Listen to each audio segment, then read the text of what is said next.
E fala aí pessoal, fazendo mais um vídeo, galerinha.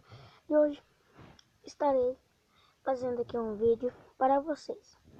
Esse vídeo é sobre, como vocês viram no título do vídeo, é sobre eu vou colocar um som aqui no WhatsApp.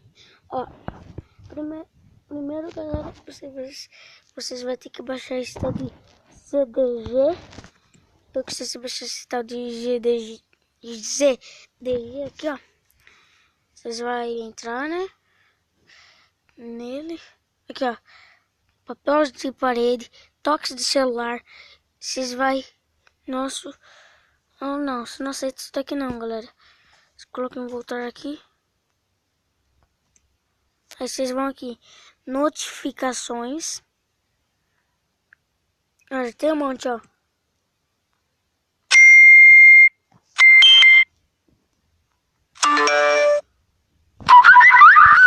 Para baixo vai colocando. Aí, primeiro vocês vão clicar aqui, ó. Aqui no meio. Aí vai aparecer aqui tal e tal. Aí você coloca aqui, ó. Nesse três pontinhos. Aqui no canto, mais opções.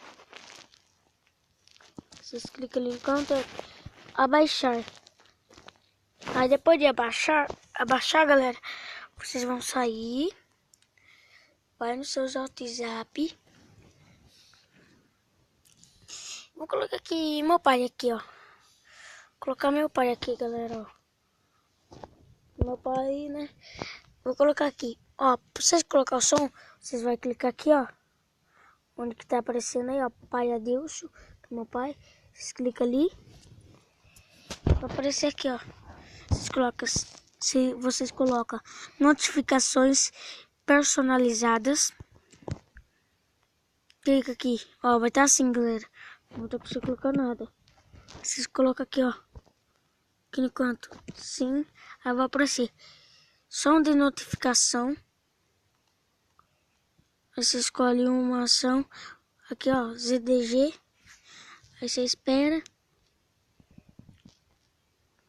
Aí vai estar aqui todos o que vocês abaixaram. Aí você escolhe um.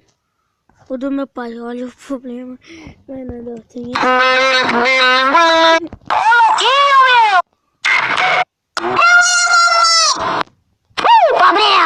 o problema aí! Segura que Esse aqui é o que eu vou colocar aqui pro meu pai. Coloquei. Pronto. Só voltar agora. Aí pronto.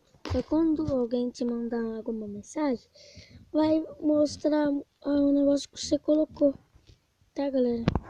Então, falou. Esse foi o vídeo. Então, galera.